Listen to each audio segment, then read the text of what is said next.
entonces para continuar con esta serie de temas que traemos cada domingo sobre la primera carta del apóstol Pablo a los Corintios. Y nosotros ya estamos por el mensaje número 26, este es el mensaje número 26 de esta carta preciosa. Y hace 8 días comenzamos a ver el capítulo 10, que el título es, o el tema general, las advertencias y la libertad. Eso fue lo que vimos hace 8 días, vimos la primera parte. Porque decía que el capítulo 10 lo podemos dividir en 3 puntos. Hace 8 días vimos el primer punto, que tiene que ver las advertencias contra la idolatría. Hoy vamos a ver hace 8 días el primer punto, que era las advertencias de la historia. Hoy vamos a ver el segundo punto, que es las advertencias contra la idolatría y la libertad de la conciencia. Entonces el tema general es las advertencias y la libertad. Así que vimos la primera parte y veremos la segunda parte.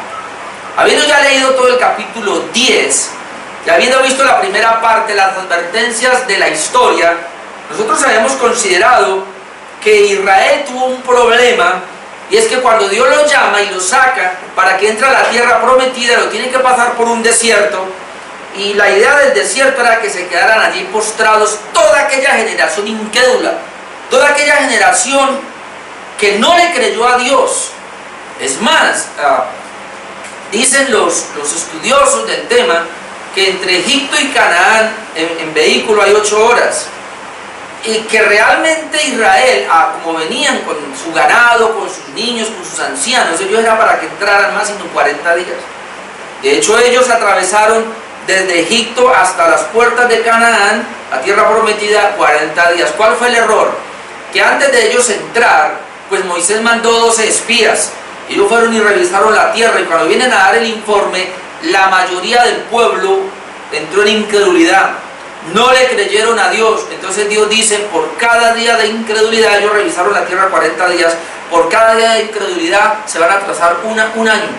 Es decir, el Señor los atrasa 40 años dando vueltas en el desierto, pero Él dijo, solamente Josué y Caleb van a entrar a la tierra prometida, y los menores de 20 años. Así que durante esos 40 años del desierto, el Señor iba a acabar con toda esa gente, y los mató a todos. Entonces, realmente, ¿quién entró a la tierra prometida? Josué y Caleb, de esa generación, y la generación menor de 20 años, es decir, cuando entraron a la tierra prometida, 20 años más 40 son 60 años aproximadamente.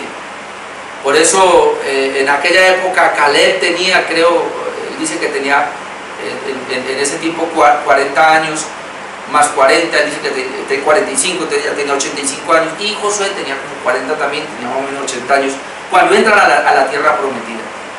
Pero toda esa otra generación era obviamente menor de 60 años.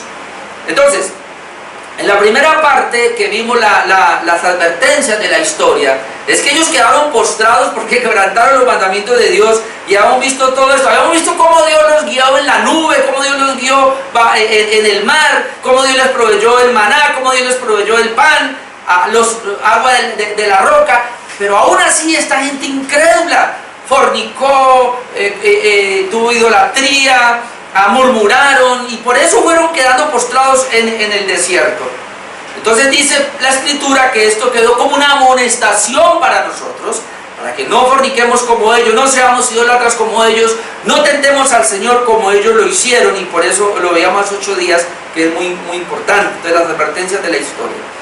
En la segunda parte que vamos a ver hoy, el segundo punto será las advertencias contra la idolatría, que va de los versículos 14 al 23, y luego finalizaremos con la libertad de conciencia, versículos 23 al 11.1 que leímos hoy.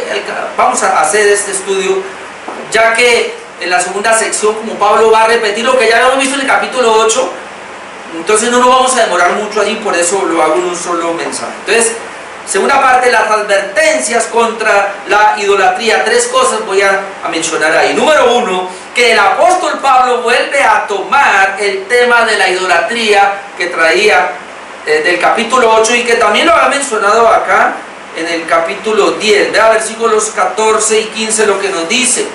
Por tanto, recuerden que hemos terminado con el 13, que no os ha sobrevenido ninguna tentación que no sea humana, es decir, toda prueba, toda tentación, Dios nos la da, Dios la permite, nos capacita para soportarla, hermano, y esto es muy tenaz, ese verso para mí es clave. toda prueba, toda tentación que le llegue a usted y Dios la permite, usted está en capacidad. Lo primero que tiene que entender, está en capacidad. Lo segundo, Dios es fiel. Eso lo hemos visto, Él es fiel. Lo tercero, pues que el Señor va a proveer de una salida, ¿verdad? Y obviamente eso nos lleva a otro punto, que sería que podemos soportar esa tentación. Así que todos podemos soportar las pruebas y las tentaciones porque Dios lo está permitiendo. Entonces, en vista de lo que vine hablando, por tanto, o como consecuencia de esto, amados míos, huid de la idolatría. Esto es impresionante. Como a sensatos os hablo, juzgad vosotros lo que digo. Entonces note que le habla a gente sensata, es decir, a gente madura. La iglesia se cree que son maduros ya y les dice, bueno, entonces, en vista de que Israel pasó por todo esto y se quedó postrado en el desierto, tuvo sus consecuencias, entonces, ¿qué deben hacer ustedes? Deben huir de la idolatría.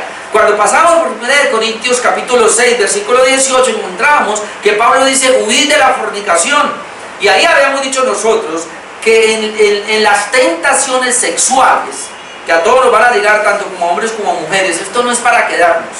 Cada tentación sexual que venga, decíamos allí, hay que huir, hay que salir corriendo. O sea, cuando se ha caído, nosotros en algún momento de la vida cedimos a la tentación sexual, fue por quedarnos allí contemplando la situación. Y más que todo para casados, o para solteros también obviamente, pero si uno se da cuenta cuando está siendo tentado, cuando una parte sexual está como que lo quiere enredar a uno. Ahí, ¿qué toca hacer? Uno no puede ponerse a orar, uno no puede ponerse a reprender como hacen los carismáticos, uno no puede ni siquiera dialogar con Dios. Allí toca huir. Lo mismo pasa con la idolatría, impresionante. Dice, huyan de la idolatría. Ahora, la idolatría es un tema, en la Biblia es un tema muy sobresaliente, inclusive tiene que ver con los primeros mandamientos: no tendrás dioses ajenos delante de mí, porque la idolatría, y con el segundo, no te harás imagen ni te postrarás ante ellas. Idolatría tiene que ver con desprendernos de Dios y buscar otras alternativas, cosas secundarias. Es decir, una persona entra en idolatría no solamente porque tiene un ídolo, sino en qué estamos confiando nosotros. La idolatría puede ser el cónyuge, la idolatría puede ser un hijo, la idolatría puede ser el dinero, la idolatría puede ser el trabajo, es decir, aún un deporte, uno tiene que cuidarse. O sea, aquello que le está robando el lugar que le corresponde a Dios se convierte en idolatría. Entonces eso tenemos que tenerlo muy claro. ¿Qué es idolatría? Todo aquello que desplaza a Dios. O sea, usted no puede buscar a Dios, usted no puede obedecer a Dios, porque hay otra cosa que está tomando el lugar de Dios, y eso es peligroso, se llama idolatría. Idolatría entonces sería no solamente desplazar a Dios, sino que idolatría tiene que ver con que en lo que yo me enredo, en lo que yo estoy, me vuelvo uno con eso que hago, es lo que vamos a ver ahora. Y por eso Pablo dice, usted tiene que huir. Si hay algo que tenemos que tener entonces mucho cuidado, es huir de la idolatría. Y Pablo va a presentar, y de antemano le digo, un caso muy específico, que fue lo que le pasó a Israel. Recuerde, ya saliendo de Egipto, pasando bajo la nube, pasando bajo el agua, bajo el mar, están en el desierto. Moisés tiene que ir a recibir las tablas de la ley, se demora 40 días allá, y cuando bajó ya el pueblo había entrado en idolatría. Es decir, el pueblo quería tener una figura. ¿Por qué? Porque ellos venían de Egipto. En Egipto había muchas figuras idolátricas. O sea, Egipto tenía muchos dioses. Entonces ellos de alguna manera como que venían con eso, no pudieron quitarse eso de las mentes, y entonces decían, bueno, aquí está Moisés que nos está guiando, está bien, creemos que Jehová está con él, creemos que el Dios que Moisés nos está mostrando, Él es el Dios del cielo y de la tierra, por los milagros que ha hecho, por las señales que ha hecho, porque imagínense, pasamos el mar rojo, impresionante. Entonces, ese es Dios, creemos. Hasta ahí todo va bien, pero cuando Moisés se pierde, Aarón se queda ahí, entonces ellos como que de alguna manera que nos quedamos sin Dios. Entonces le dicen a Aarón, bueno, háganos un Dios pues. Moisés se quedó por allá, no sabemos qué pasó, ese Dios no lo vemos, entonces háganos una representación de un Dios. Y entonces Aarón dice, ¿qué tienen? Y ellos dicen, pues entonces sacaron los zarcillos de oro que tenían, las cadenas, pues qué sé yo, y todo ese oro que tenían lo llevaron allá y hicieron un becerro de oro. Y luego dicen, ese es tu Dios, ese es el Dios que lo sacó de Egipto. Eso levantó la ira de Dios de una manera impresionante y el Señor mató a más de uno allí. Entonces note qué fácil es el corazón del hombre, perderse. De hecho voy a decir algo que es un poco fuerte, pero que idolatría implica también adorar a un Dios que no conocemos. Es decir, lamentablemente hoy día hay muchos evangélicos. Supuestamente la iglesia cristiana ha crecido demasiado, pero la gran pregunta es, ¿esos que se reúnen allí adoran al Dios de la Biblia o adoran al Dios que ellos se han inventado, al Dios de su pensamiento? Porque si yo adoro a un Dios de mi pensamiento o al Dios del pensamiento de esa iglesia o al Dios del pensamiento peor de ese pastor y no al Dios de la Biblia, eso es idolatría. Para que no sea idolatría, tengo yo que conocer la palabra de Dios, conocer quién es el Dios de la Biblia, y una vez yo pueda saber quién es el Dios de la Biblia, adoro a ese Dios verdadero. Entonces hoy día tenemos a mucha gente en iglesias, no solamente en la católica, bueno, en la católica sí hay mucha idolatría, pero no solamente en la católica, sino en la evangélica hay mucha idolatría, adorando a un Dios que no conoce. Por eso nosotros, hermanos, somos empeñados y amonestamos una y otra vez a que conozcamos el Evangelio, a que conozcamos a Jesucristo. Le invito a que no se pierda, mi amado hermano, y vuelva a revisar el Catecismo de Heidelberg que estamos viendo los jueves, porque allí estamos tratando de tener una doctrina sólida. Y usted investigue, no se quede solamente con este mensaje, investigue mucho más de conocer quién es Dios. Entonces, esa es la razón por la cual Pablo dice, usted tiene que huir. Es más, usted y yo ahora tenemos que huir, ya conocemos a Dios un poco, todo aquello que como que nos huele, que no es Dios, a correr de ahí. No podemos quedarnos ahí como a contemplar eso, no, de una, salgamos de ahí. Esa es la idea, huye de la idolatría. Y ahora va a poner, ¿por qué hay que huir de la idolatría? Lo segundo sería que Pablo usa dos comparaciones para explicar el peligro de la idolatría, versículo 16 al versículo 18. La primera comparación es la cena del Señor. ¿Por qué hay que huir de la idolatría? Y ahora va a poner dos escenas, dos ejemplos. El primero es la cena del Señor. Ahora mire lo que él pone. Ahora la cena del Señor lo vamos a explicar más adelante, pero aquí hay una breve explicación. A la cena del Señor se le llama la copa de bendición, ¿no? Entonces dice, el verso 16, la copa de bendición que bendecimos. Note el calificativo que le da, no es la comunión de la sangre de Cristo. Esto es impresionante. O sea, el fruto de la vid, cuando participamos de la mesa, ese jugo que usted tiene en la mano y cuando lo va a participar, ¿acaso no tipifica la sangre de Cristo y no es la comunión con la sangre de Cristo? Impresionante.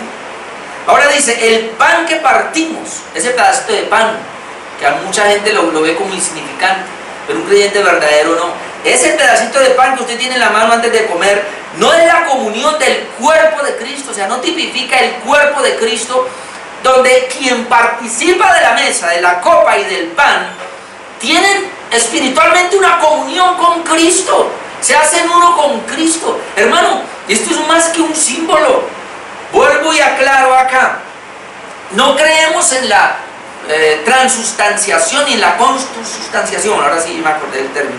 La transustanciación es la iglesia católica, donde ellos dicen que ahí el pan o la hostia se convierte en el cuerpo de Cristo y que el jugo, ese fruto del David o ese vino, se convierte en la sangre de Cristo y hay un sacrificio. Eso no lo creemos. Eso es una herejía brava que tiene la iglesia católica.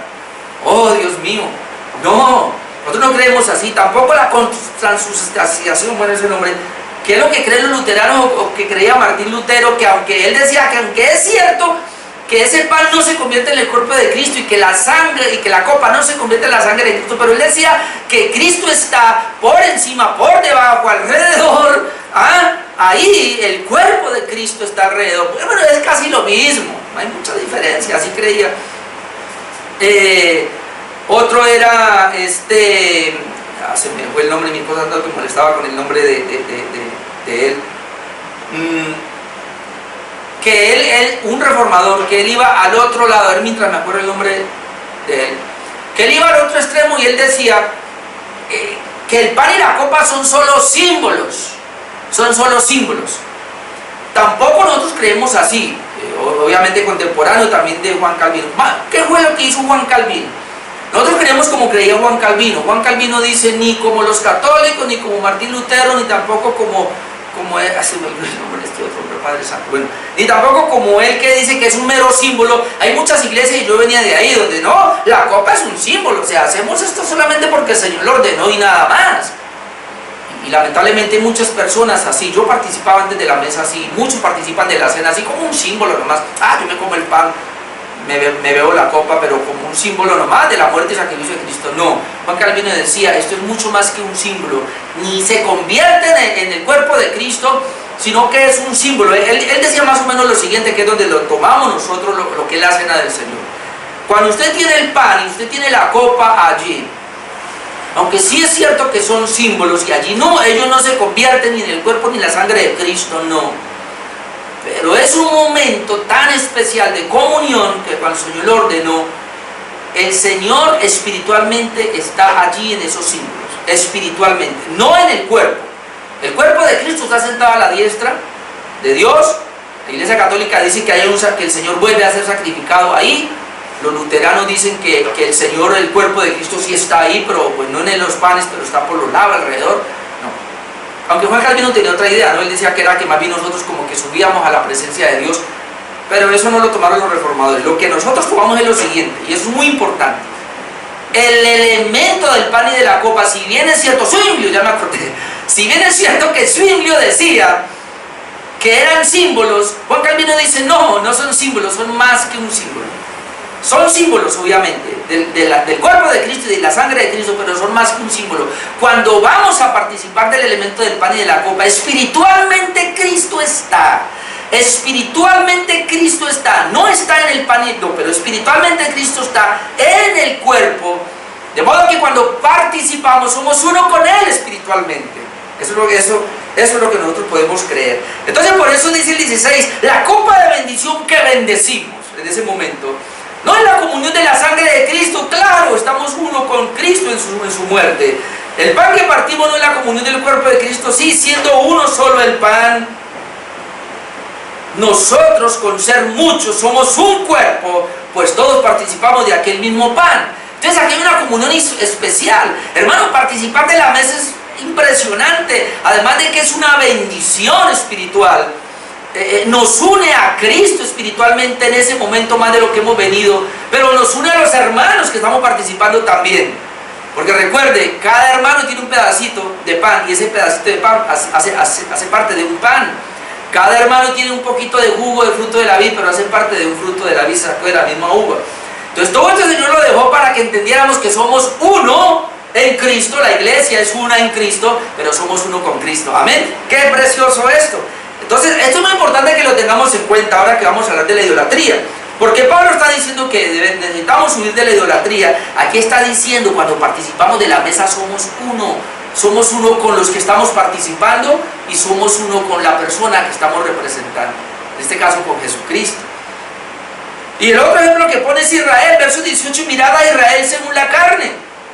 Los que comen de los sacrificios no son partícipes del altar. Bueno, aquí hay dos cosas. Yo me voy primero por la parte positiva. Pablo aquí está poniendo a Israel, aunque dice según la carne, yo estoy pensando en Israel, el Israel como nación. Entonces, mire a Israel según la carne, mire a Israel según la nación o según la etnia, mire a Israel. Entonces, los que comen de los sacrificios, ¿quiénes son los que comen de los sacrificios? Recuerden que Dios le dijo a Israel que sacrificara corderos, animales, precisamente para eso llamó a los levitas. Y ahí estaban los sacerdotes, estaban los levitas, y ellos cogían todos estos animales y ellos hacían el sacrificio. Entonces, ¿qué era lo que pasaba con el sacerdote? ¿Quiénes comían de esos sacrificios? Recuerden que ellos llevaban, además de que era un símbolo para el perdón de los pecados, el cordero era inmolado. Es decir, le metían el cuchillo, la sangre era derramada, y eso simbolizaba el perdón de los pecados para quien llevaba el cordero. Pero el cordero, ¿qué hacían con él? La grosura, recuerden que la Biblia habla de que era quemada, y eso subía como olor grato a Dios. Pero la carne quedaba. Y esa carne que quedaba allí, ¿qué hacía? Una parte era para el sacerdote. El sacerdote comía de lo que se sacrificaba al altar. Otra parte era para la familia que llevaba el cordero también comía. Entonces, ¿quiénes participaban? Los levitas, los sacerdotes, la misma familia. Por eso dice aquí el versículo 18, mirad a Israel según la carne, o cuando ellos estaban sacrificando. Los que comen de los sacrificios no son partícipes del altar, es decir, cuando ellos comían de lo que se sacrificaba en ese altar, ellos se hacían partícipes de lo que había pasado en el altar. Es decir, de un sacrificio que se ofrecía a Dios, que Dios les había dado una bendición al perdonar sus pecados, pero que también Dios se había agradado, un olor grato de ese sacrificio que tipificaba a Jesucristo, obviamente. Ahora, la parte negativa, y hay que tomarlo también porque algunos eruditos se van también por ahí y también podemos ir allá, es que aquí también se refiere a Israel en la carne, cuando dice mirad a Israel según la carne, que se está refiriendo a aquella desobediencia de Israel otra vez con el becerro. Que ver a Israel según la carne es ver a Israel cuando él era muy pecaminoso. Entonces los que comen de los sacrificios no son copartícipes del altar. Entonces aquí que también se refiere, y yo creo que sí por el contexto también tiene que ver, precisamente cuando ellos hicieron ese becerro de oro y que comenzaron a sacrificarle a ese becerro de oro, entonces no lo estaban haciendo a Dios. O sea, el Israel desobediente que hizo el becerro de oro y comenzó a sacrificar cosas para ese becerro de oro, no lo estaba haciendo a Dios, pero cuando no lo hacía a Dios, ¿a quién lo hacía? Se hacía uno con él. Eso es lo que el Señor quiere mostrarnos. Por eso nos pone ese ejemplo.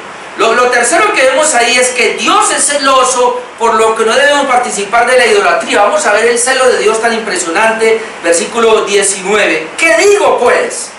Ahora Pablo pregunta, después de lo que ha venido mostrando, que el ídolo es algo, o que sea algo lo que se sacrifica a los ídolos. ¿Cuál es la respuesta? No. No, ya lo habíamos visto nosotros. Usted puede ir al capítulo 8, versículo 4, cuando hablamos de la idolatría. ¿Un ídolo qué es? Nada. Dice nada. Entonces ahora Pablo pregunta, y ojo que aquí Pablo no se va a contradecir. Pablo lo que va a hacer es que va a aclarar más el concepto. Recuerde que él dice, en el mismo Primera de Corintios capítulo 8 hemos visto que dice que si alguno sabe algo, no lo sabe como debiera saberlo. Entonces él está diciendo aquí, más o menos la idea es la siguiente: bueno, ustedes saben algo de la idolatría, pero no saben suficientemente sobre ella. Entonces ahora Pablo aquí va a tratar de explicar un poquitico lo que implica la idolatría. El versículo 19, ¿qué pues digo? ¿Que el ídolo es algo? No, ya sabemos que no, eso ya lo saben los corintios, eso lo sabemos nosotros. O que sea algo lo que se sacrifica a los ídolos, la respuesta es no. O sea, nosotros sabemos que un ídolo no es nada, que lo que se sacrifica a los ídolos no tiene ninguna importancia, pero hay algo que no sabemos y que Pablo lo va a entrar a explicar, y ese es el detalle. Versículo 20, antes digo, aquí comienza, que lo que los gentiles sacrifican a los demonios los sacrifican y no a Dios, y no quiero que vosotros os hagáis partícipes con los demonios. Este versículo es fuerte. Otra vez, ¿qué es lo que los corintios ya sabían y qué es lo que nosotros ya sabemos? Que un demonio nada es, y que lo que se sacrifica a los demonios no es nada, porque hay un solo Dios, ¿verdad? Pero ¿qué es lo que necesitamos saber que no sabíamos? Versículo 20, que aunque es así, eso es cierto, pero hay algo aquí. Antes bien digo, que lo que los gentiles sacrifican a los demonios los sacrifican y no a Dios. Escucha lo que él está diciendo. Los gentiles son los que no son creyentes, pero esos gentiles tienen una cantidad de dioses que ellos se han inventado, que ellos han creado, que no es el Dios de la Biblia. Entonces, cuando estos gentiles sacrifican, ellos creen que lo hacen para Dios, pero Pablo dice, pero no lo están haciendo para Dios, sino que lo están haciendo para los demonios.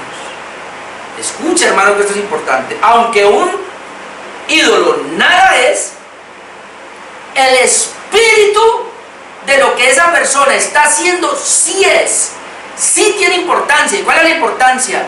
Que no lo está haciendo para el Dios de la Biblia, no lo está haciendo para el Dios verdadero, entonces lo está haciendo para los demonios.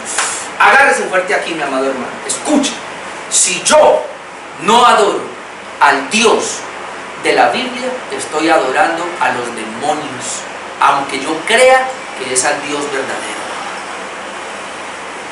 Y ahí tenemos que tener mucho cuidado, y por eso yo doy gracias a Dios porque hemos conocido la Reforma Protestante, porque nos ha llevado a estudiar la Biblia y a conocer la palabra de Dios claramente, para poder tener un concepto claro de quién es Dios y adorarlo a Él verdaderamente.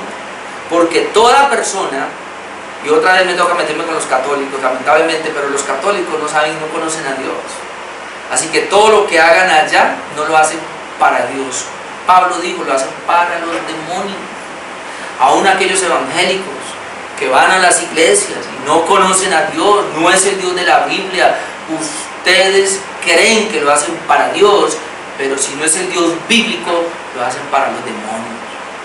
Pablo lo dijo, otra vez versículo 20, antes digo que lo que los gentiles sacrifican, a los demonios los sacrifican y no a Dios. Y no quiero que vosotros os hagáis participantes con los demonios. Pablo está diciendo, cuidado Corinto, y cuidado hermano, no quiero que se hagan participantes con los demonios. Ahora entiende que lo que Pablo está explicando de la idolatría. Por eso Pablo dice, comienza diciendo, mira, huye de la idolatría.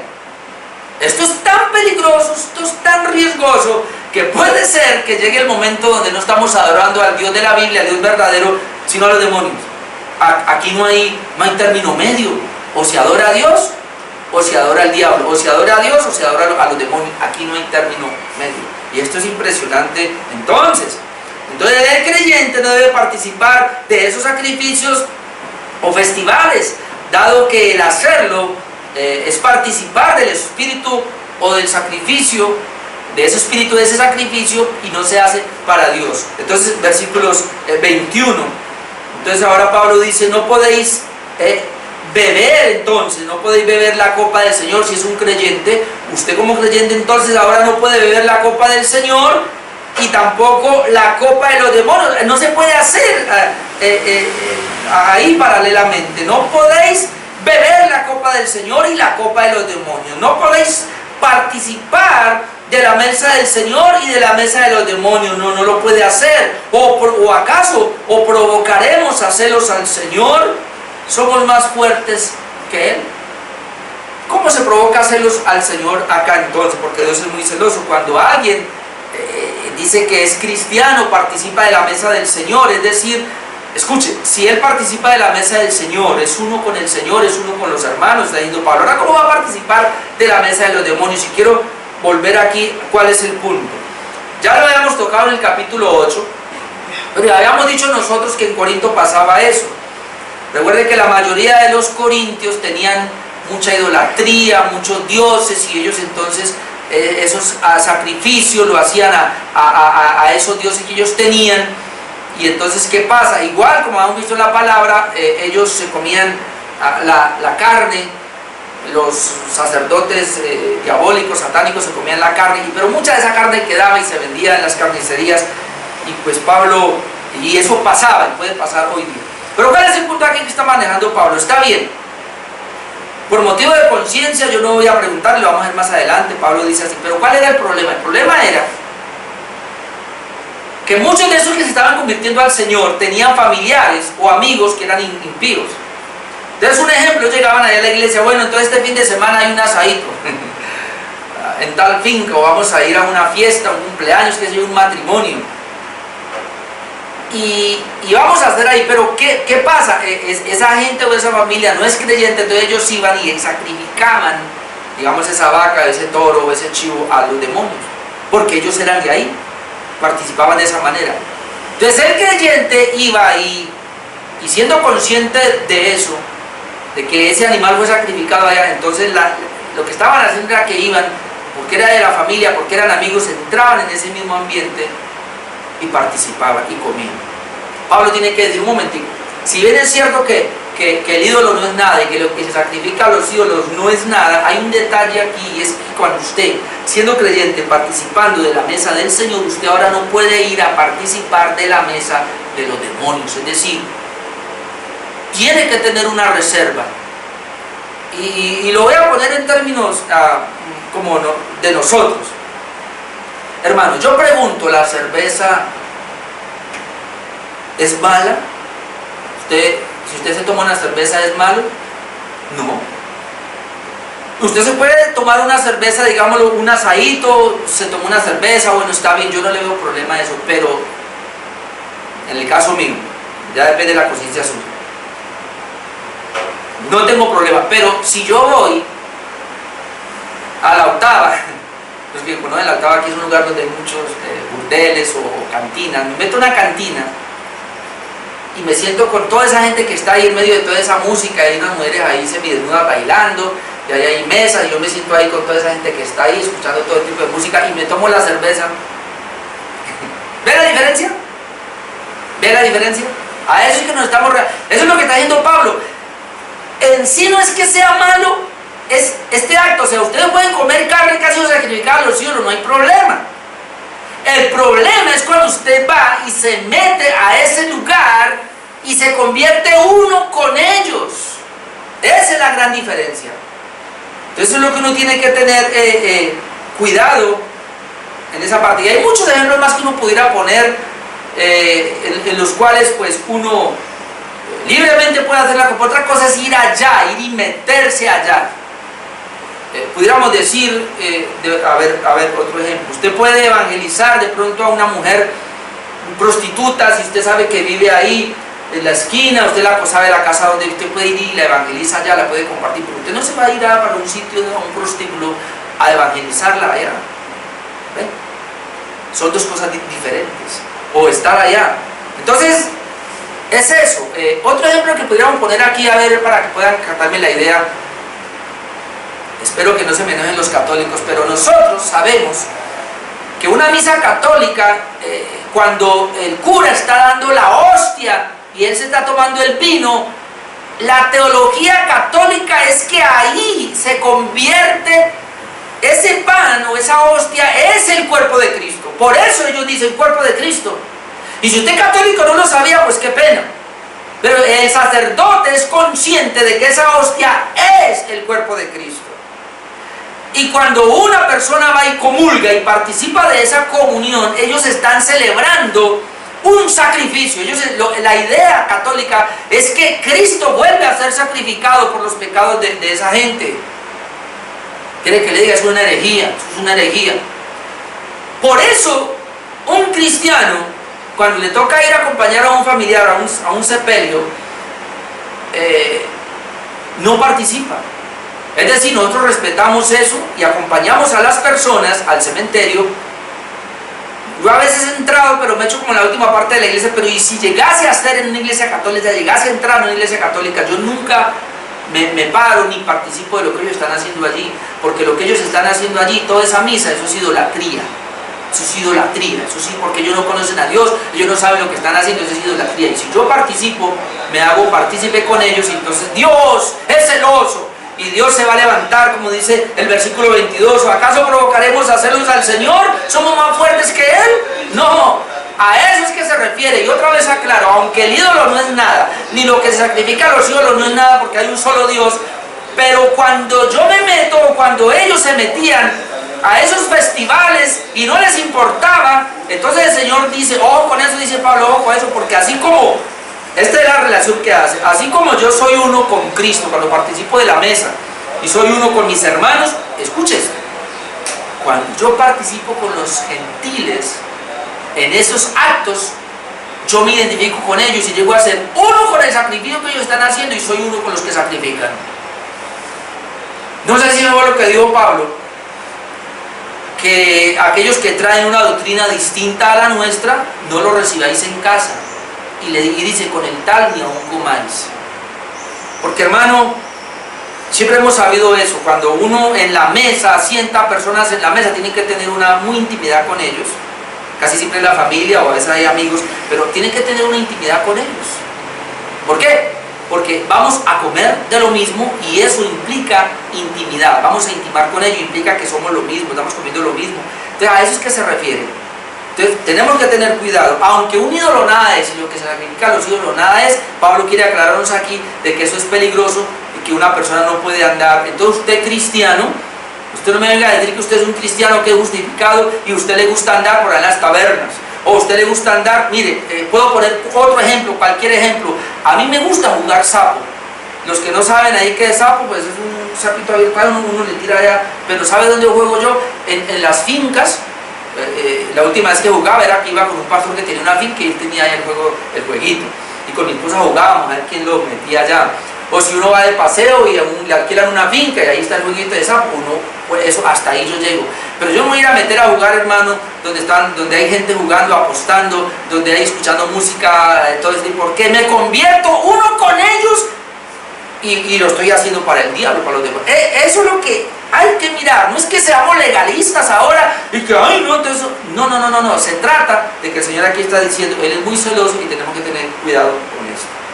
Entonces todo esto se refiere obviamente a lo que estaba pasando allá en Corinto. Usted puede después, porque el tiempo se me fue, vaya y busque Deuteronomio 32, 15 al 21, que ahí Moisés expone lo que estaba pasando con Israel, que cuando Israel entró en esa idolatría, realmente ellos adoraban a esos dioses y se hacían unos con ellos. Eso es lo que está diciendo. Entonces el punto, del capítulo número 10, la primera parte le damos esos 8 días, las advertencias de la historia, de la idolatría en cuanto a la historia. Número 2, las advertencias contra la idolatría para nosotros hoy día, para Corinto y para nosotros. Y número 3, la libertad de conciencia. La libertad de conciencia, de Pablo va a hablar ahora. Recuerde que el capítulo 8, 9 y 10 tenía que ver con la libertad de conciencia. Pablo dice, yo soy libre, así que nadie me puede obligar. Sin embargo, a pesar de que Pablo es libre y nadie lo puede obligar, Pablo como que restringe esa libertad y él se somete. Recuerde que él dice, yo me voy a volver como judío, como gentil, como débil, con tal de ganarlos a ellos. Y parece que Pablo se sigue restringiendo. Y eso es lo que nos va a mostrar ahora en cuanto a la libertad de conciencia. Otra vez, 3 cositas ahí. Primero, la Biblia me da libertad siempre y cuando no ofenda a mi hermano. 3 cosas vamos a ver ahí. Lo primero, la Biblia me da libertad siempre y cuando no ofenda a mi hermano. Es decir, la libertad que yo tengo en Cristo va hasta que yo vaya a ofender a mi hermano, y ahí debo limitarla.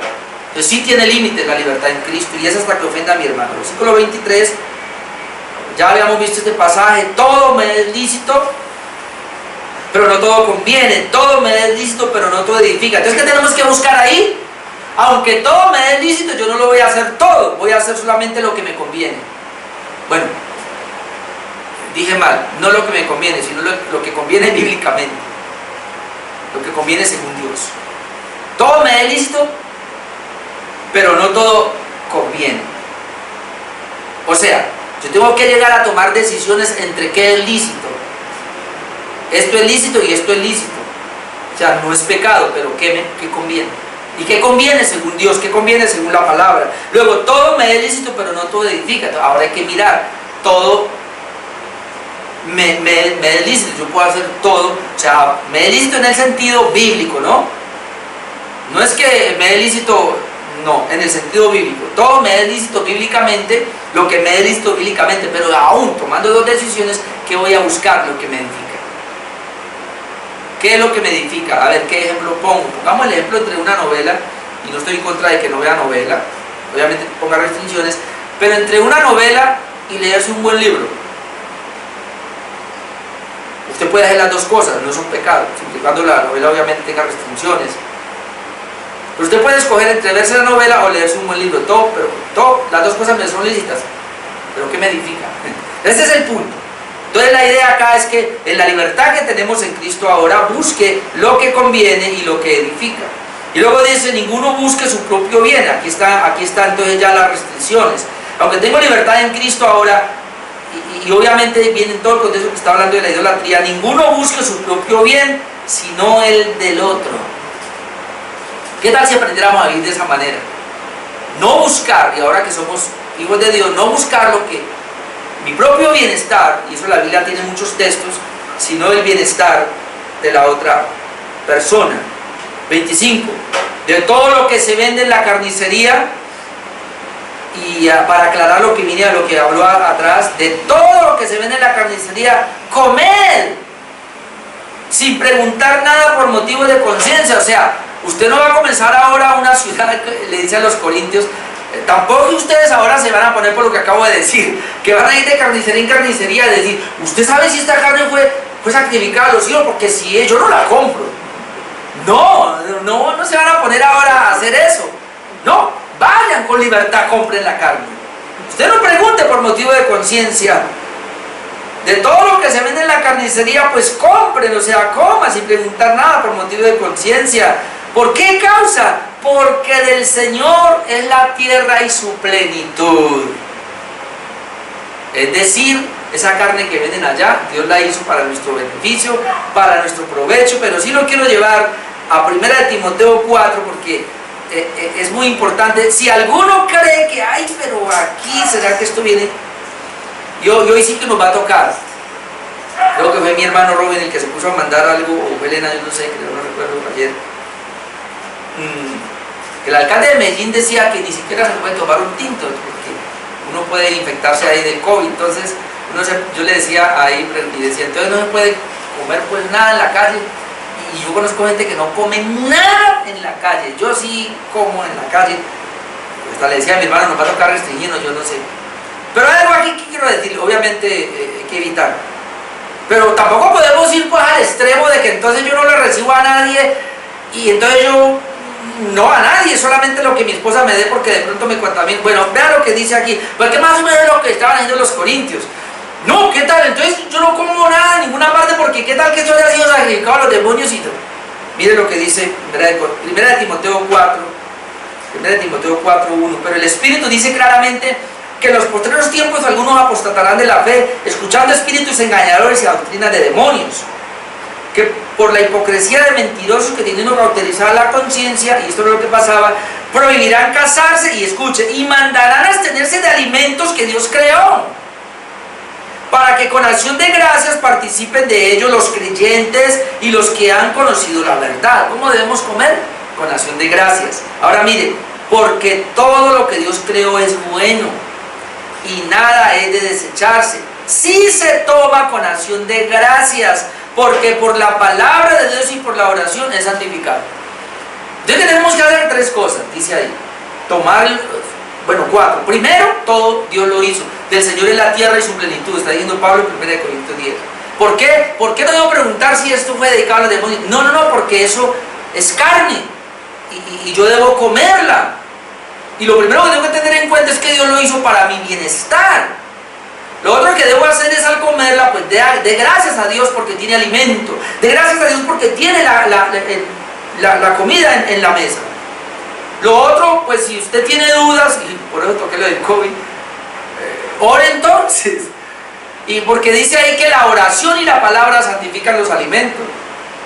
Entonces uno coge ahí, si es la empanadita de la calle, uno se ve el tintico, entonces usted dice, bueno Señor, en el nombre de Jesucristo, Señor, yo sé que por la palabra yo no voy a dudar.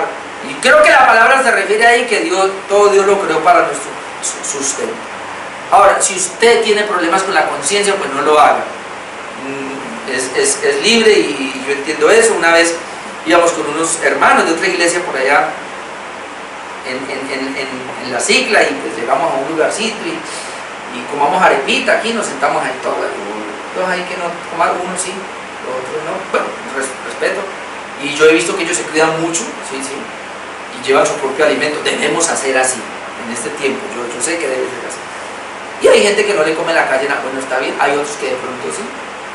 Ayer por lo menos que íbamos con mi hermano, un amigo de mi hermano nos llamaron y a mí me ofrecieron un jugo de naranja y yo después que pensé, primero me lo tomé, después que pensé de una señora, un señor que lo había hecho ahí, el tarro que pasó. Pero bueno, Señor, oramos y ya. El punto es que no tenemos que andar pues así como, que sería yo, fetichista, meticulosos, que no, que todo me deja daño. Bueno, siguiendo acá entonces con el punto, Pablo está hablando entonces de la libertad de conciencia. Número 1, la Biblia me da libertad siempre y cuando no ofenda a mi hermano. Número 2, la Biblia me da libertad siempre y cuando sea para la gloria de Dios. Entonces, ¿qué debo hacer? Aún en estas cosas, dice, yo tengo que buscar qué es lo que a Dios glorifica. Miren lo que dice el versículo 27, 1 Corintios 10, 27. Si algún incrédulo, y aquí viene el ejemplo, os invita y queréis ir, por eso habíamos hablado de esto anteriormente, ¿no? Cuando los invitaban. Entonces, si algún incrédulo os invita, note que es un incrédulo, invita a un creyente y queréis ir, de todo lo que se os ponga delante, comed. ¿Vio? De todo lo que se os ponga a comer sin preguntar nada por motivo de conciencia. ¿Qué tal que a los corintios lo invitaron a un cumpleaños, no sé, y hay un asado ahí y diga, venga, pero esto fue sacrificado a los ídolos, porque entonces no como? Obvio que fue sacrificado a los ídolos. Por eso mejor no pregunte, dice Pablo, coma por motivo de conciencia. Pero el 28, mas si alguien os dijere, ese es el punto, si alguien, tal vez uno de la casa, yo qué sé yo, el invitado, bueno, alguien os dijere en esa fiesta, ¿no? Esto fue sacrificado a los ídolos, no lo comáis. O sea, no pregunte, coma. Pero si alguien le dice antes de que usted va a comer eso que fue sacrificado a los ídolos, porque yo sé que fue sacrificado. Pablo, ¿qué dice? Entonces, ¿qué? No lo comáis. ¿Por qué? Por causa de aquel que lo declaró. Y por motivo de conciencia. Y vuelve y dice, porque el Señor es la tierra y su plenitud. Ahora aquí Pablo apela a la conciencia. Luego dice, la conciencia, digo, no la tuya no, porque usted es libre, sino la del otro, la conciencia del otro. ¿Por qué Pablo dice eso? Porque lo que Pablo está diciendo es esto, mire, yo voy a la fiesta, me invitaron, y alguien me dice, ¿usted es cristiano, sí o no? ¿Usted participa de la mesa, sí o no? Tiene un Dios. ¿Y usted va a comer esto? Este torrente que está ahí asado, que fue sacrificado a ese ídolo, ¿usted se lo va a comer? Entonces Pablo dice, no lo coma mejor. Es mejor no. ¿Por qué? Porque esa persona impía o incrédulo, o el que sea, o si es un creyente débil, ¿qué va a decir? Pablo es un idólatra, Pablo está participando de la idolatría y va a ser piedra de tropiezo. Por eso el punto es, mi libertad es hasta cierto punto, hasta donde yo pueda ofender a mi hermano, sea piedra de tropiezo para otro. 29, la conciencia, digo, no la tuya, sino la del otro. Luego Pablo dice, pues, ¿por qué se ha de juzgar mi libertad por la conciencia de otro? O sea, Pablo dice, si el otro piensa, es problema de él, yo me la como, pero si el otro me lo dice a mí, ya me lo hace saber, entonces ahí sí me toca restringirme. Y si 30, y si yo con agradecimiento, otra vez el agradecidos, si yo con agradecimiento participo, ¿por qué he de ser censurado por aquello en que doy gracias? Vuelve Pablo a dar a entender aquí que aún, aunque yo sepa que esa comida fue sacrificada a los ídolos, pues si yo doy gracias a Dios por eso, ¿por qué me han de censurar? Mi conciencia es libre, lo puedo hacer. Es como yo decía ahorita, hay personas que en este momento hay creyentes que creen que tomarse una cerveza es pecado. Personalmente creo que no, yo en un asadito me la he tomado y nadie debe censurarme por eso. Pero si de pronto yo voy a una fiesta y todos están tomando cerveza y entonces ya eso ya como que es diferente, hay que tener cuidado, porque y alguien viene y me dice, usted es evangélico, se embriaga. Él no me dice, toma cerveza, señor, que se embriaga, porque la gente cree que lo ven con una cerveza y cree que se... Entonces hay que tener cuidado donde se la toma, obviamente. Entonces ahora Pablo dice, 30, y si yo con agradecimiento participo otra vez, ¿por qué he de ser censurado por aquello de que doy gracias? O sea, Pablo está diciendo, yo soy libre en mi conciencia y obviamente solamente la restringo cuando alguien me la quiere como mostrar. 31, por eso si pues coméis o bebéis o hacéis otra cosa, hacedlo todo para la gloria de Dios. Si ve el contexto en el cual viene hablando, bueno, usted va a comer, ¿qué va a buscar? ¿Agradarse a sí mismo, agradar a los demás o hágalo para la gloria de Dios? Hagámoslo para la gloria de Dios. Entonces si yo como, o yo bebo o hago otra cosa, hágalo todo para la gloria de Dios. Y finalizo, número 3, la libertad que tiene Pablo, que la Biblia me da libertad siempre y cuando imite a Cristo en todo. Entonces, en cuanto a esta libertad número 1, la Biblia me da libertad siempre y cuando no ofenda a mi hermano. La Biblia me da libertad número 2 siempre y cuando sea para la gloria de Dios. Y la Biblia me da libertad siempre y cuando imite a Cristo en todo.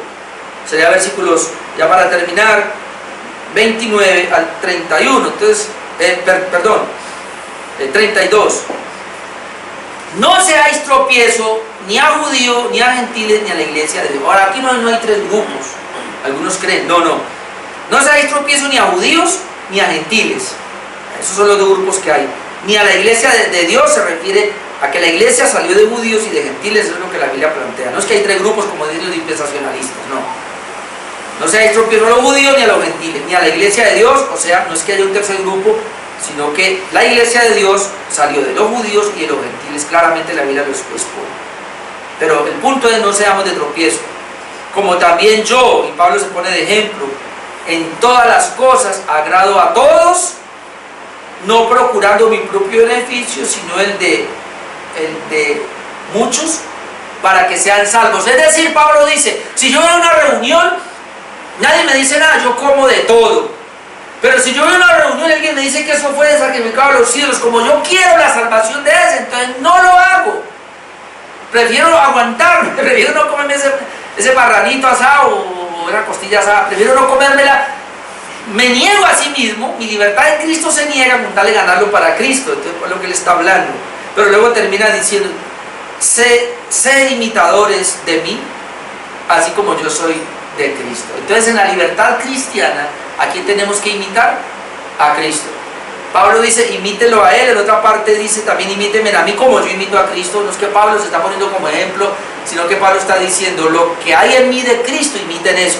Pero al final, imiten, así como yo de Cristo, pero al final imiten a Cristo. El cristiano debe procurar, que esas fueron las tres cosas que vimos en esa última parte, en su libertad cristiana, tenga libertad, ¿hasta dónde? Hasta que no vaya a ofender a un hermano.